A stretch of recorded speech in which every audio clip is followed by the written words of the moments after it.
So when the knock came on the door, I had no idea where I was. I mean, literally no idea where I was. It took a couple minutes to kind of get my bearings around me, and I realized I was in the guest room of my best friend's mother's house. The reason I had no idea where I was is it was 3 a.m. Not morning, middle of the night. Why was he knocking on the door at 3 a.m.? Well, the day before, let me take a step back. I was visiting my friend John in Portland, Oregon. This was 1996, February.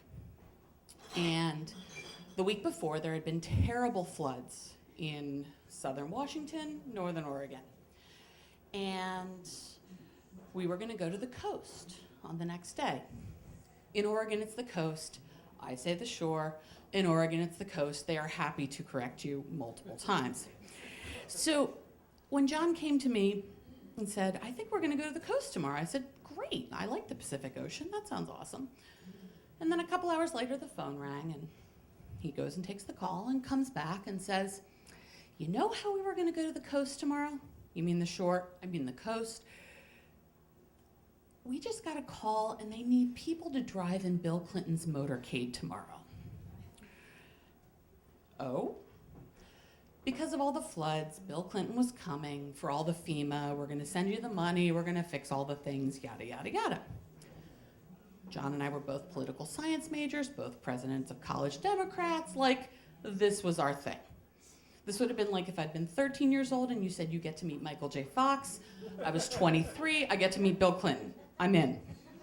So Valentine's Day morning, John knocks on the door, and we drive. First thing we have to do is meet up with all the other people who are going to be drivers, and we meet with the Secret Service. I don't know if any of you have ever spent time with people in the Secret Service.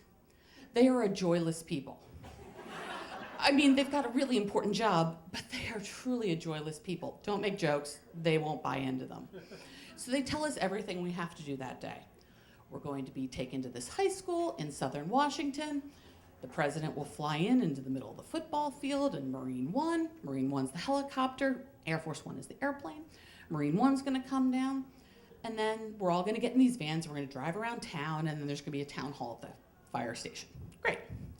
So they put me in a van, and I'm sitting there, and sitting there, and sitting there. Really regretting not bringing a book at this point. Sitting there, sitting there. But then the president lands, and then people come flying into the vans. This is a well-oiled machine, and when you are the driver for your first day, you have no idea what the hell's going on. But they all do, so that's good. Into the van comes the president's nurse. The president travels with a nurse all the time. And she and I are chatting, and I'm asking her, like, what she does. And she's like, I'm just there if he gets sick. Does he get sick often? No, not really, but I'm here if he gets sick. Okay, that sounds good. So we start driving for a bit, and we drive a really long way, like a mile. But it takes like 45 minutes to go this mile. Stop, and it turns out they had more drivers than they had people. So they pull me out of the van to have someone else be a driver, so we hauled the opportunity to drive. And I wind up in the van with my best friend. Again, we're political junkies. I look over at him. I look behind me. In the van is James Lee Witt, who is the head of FEMA, Henry Cisneros, who is the Secretary of HUD, Mark Hatfield, who is the senior senator from Oregon, Ron Wyden, who was just elected as the junior senator from Oregon, Patty Murray, for any of you of a certain age, you may remember her. She was just the mom in sneakers who ran for Senate, and a multitude of other people. And I look back at John and go, holy shit. And he's like, oh, I know. Like, there we are, 23-year-old kids. Like, what are we doing in this van? So we start driving. If you know anything about Bill Clinton, he's a people person, and he's like the bane of Secret Service's existence, because he always jumps out of the car and starts talking to people. He's talking to people about their Mustangs. He's talking to people about, like, the junker in the front yard. Like, it's all good. But the one thing that we had to do was everything Secret Service told us to do.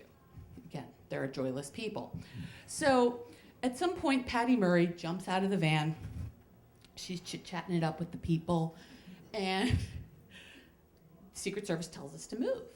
And I'm like, well, we can't, because, like, Senator Murray is out She's a senator. I'm a 23-year-old kid who doesn't have a job. Like, I'm not going to yell at this woman. Go, go, go. So finally, I start yelling at her. Senator Murray, Senator Murray, Senator Murray, get in the damn van. She's like, oh, I'm so sorry. I don't mean to be a problem. Again, she's just a mom in tennis shoes. So we get through this town. We eventually wind up in the fire station where they're going to let us meet Bill Clinton. They put us in a U. I'm at the very end of the U, kind of like tonight, very end of the U. And he comes and says hi to everybody, and I'm watching, and I'm like, oh my God, what am I going to say? He's the leader of the free world. What am I going to say? He gets up to me, and I say, Happy Valentine's Day, Mr. President.